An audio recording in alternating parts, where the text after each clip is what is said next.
I'm Leslie. And I'm Doreen.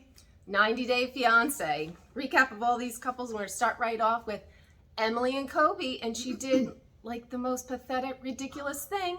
Buy your own ring. That's when like, the day comes that I have to buy my own engagement ring, I'll just buy my own man for that matter. No, yeah, that's crazy.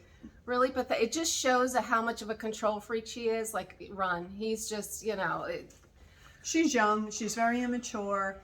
I get wanting a ring. You know, when I was young, I wanted a very particular type of ring, and I didn't have a problem with that. But she also knows his finances, and and it's not like he's loaded. So I don't know what she's expecting. And I was thinking, like, that was the other thing I was thinking, is they don't have a lot of money. Hopefully she's keeping the receipt. Can you return those things? Like, if he actually does buy one? But I guess you could resell it. Yeah, I don't even know, but I don't see him buying one with $4,000 in the bank. Just saying. Good luck. You could see the family's reaction was just like, oh, But anyway, that's Emily. Anyway, on to Gibri and Mina, and it looks like Gibri, thanks to David, his parents, is kind of having a little bit of an awakening, realizing that maybe this isn't the right thing for him, considering Mina doesn't get along with his best friend or his parents.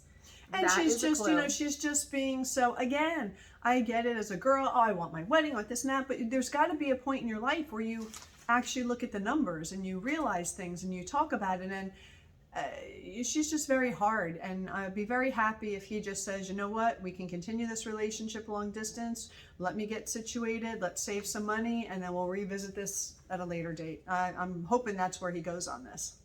Yeah, and it's just funny to me, like, I just think of it from just a basic standpoint, that if you're you finally connected with the woman of your dreams, your person, the one you want to spend the rest of your life with, and you're noticeably not happy, like, that you should be happy in a shoebox. Like, you should just be, and he's not. Or maybe, I don't know that I'd be happy in a shoebox, I but think I'm saying. I think I would. You would. Initially, and then you want a nicer shoebox, for sure. But initially, you're living on love. Like, you don't need sleep. You're just, like, high on that love adrenaline. He is not feeling it. He's just not happy. So, And Mina, she's just selfish. She wants what she wants, and she knows, like, she can just do whatever because the financial aspect will fall on his shoulders. She doesn't have to worry about that. That's his problem to figure out. And he's got a problem with that to begin with because he's not in any financial shape anyway. So. Oh my God. I didn't even say, this is like a little embarrassing, but I kind of like their music. Yeah. The Black Serbs, I kind of like their music, and I knew they had like a YouTube channel. This is a little aside. I actually Googled it, and their song that they play on the show is like their last YouTube video, and it's really kind of good, and they have quite a sizable channel. Wow. I know. I was like... And it was recent, their song? Well, yeah, he just put it up on YouTube within the last 2 weeks. I'm assuming to correspond with the show, but I was like, for all the musical artists we've seen on these shows and all the wannabe stars, I actually am a little bit of a fan. Yeah, I kind of think they all can rap. Yeah. I thought they were good. Yeah. And I had to I was just like, oh God, get a life. But anyway. It's up to the Black Serbs. Yes. Wait for those touring dates. Anyway, on to Patrick and Thais. This was just so strange. He takes her out shopping and then is basically like, I don't want to spend any money. Like, what? I did like that vase. I noticed that vase as soon as they walked in the store. As soon as we saw it on the show, I was like, oh, I love those. But I would have gotten 3 of them. The fact that they got 1 is a little odd to me because you kind of need the collection to disperse. I just thought that was just kind of mean, and it almost was, he would have been better off if had he done nothing. And it's concerning to me that this is the person he's going to marry, and she wants to know his finances, and he doesn't want to tell her. I'm like, oh, this is just, I don't know. Well, part of me gets it because I'm thinking he seems like he's well-to-do, and maybe he still has a little trepidation and doesn't want to be like, well, I make $500,000 a year. You're marrying her in like a month. Like, agreed. I agree. Like, scary. at what point? Then he's like, well, after we're married, you'll see it. What? Like, what she already sees happens? Nice houses and things, so she's got to know.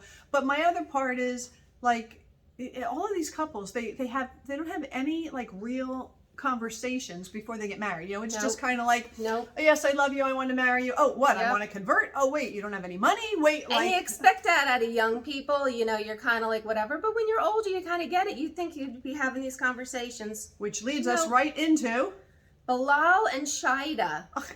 And the thing about them is to say there is no like chemistry. There is no, I cannot see them being passionate on any level. There is not an ounce of, it just seems all so faked and forced. And I can't even see them being romantic. It's just, you know, and I guess he hit her with the prenup when they were on the thing. What a time. I'm going to take her on a nice romantic view of everything. Hey, baby, we're up here. How about the prenup? Like, does nobody learn timing?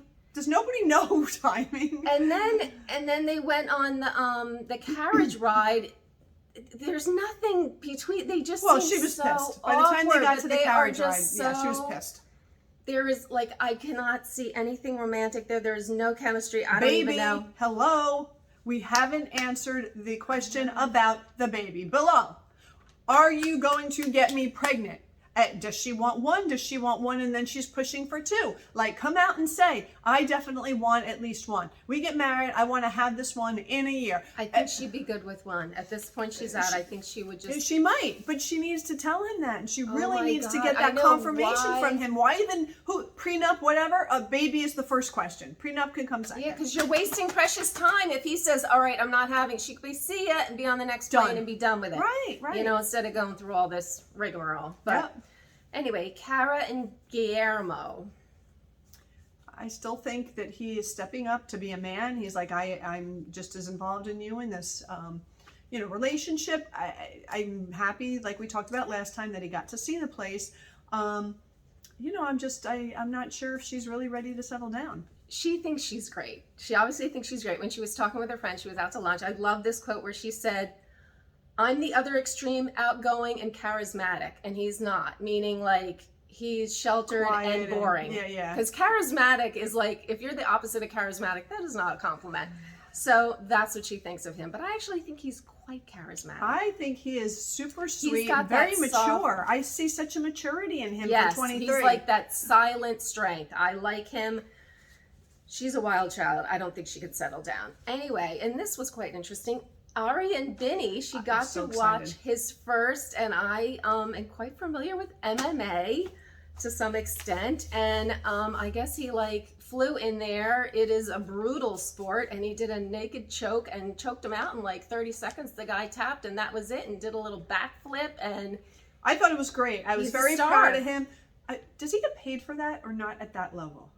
You get paid when you're professional. I don't know if this is professional. There's many different, like there's the top, which is the whatever. Yeah, there's all different levels. But even at this level, I would think that you have to get paid because you pay to go to the fight, right? Whatever kind of fight it is, you pay something. Whether it's $100, whatever it is. I was very proud of him, and she was proud. I mean, she's just gotta, she's just like, oh well, now he's gonna want to do. Now he's like, now I got to train for my next fight, which is what you would do as an athlete, and it's just going to be interesting. I get her point. Do I see a little bit of him where he's like, I'm going to become famous MMA, get my green card, and then tell you to get lost? I don't think he's going to do that because of the baby. But who knows if he ends up being so successful and could live in his own place? Like, you just don't know. But she's got to, I don't know. She's got to loosen up a little, I think. I didn't know what to think about it, but he definitely has some star appeal. Like MMA is definitely a showmanship kind of thing, and so I thought he kind of had a little of that. So maybe that's his future, Could be, we'll have to wait and he's see. dancing or whatever. But yeah, who knew that was like you could transition from dancing to MMA fighter? I didn't realize, but maybe the moves are similar and like the flexibility and all that. Maybe we go from a corporate world to MMA fighter. Yeah. Anybody out there? How much can I get paid? Listen, I'm pretty tough. I can work it out. No, thank you. No, thank you. But anyway, if you liked our recap, please subscribe and hit that notification bell. And please leave us your comments. We love hearing all your comments. And we'll see you next time. Thanks. Bye. Bye-bye.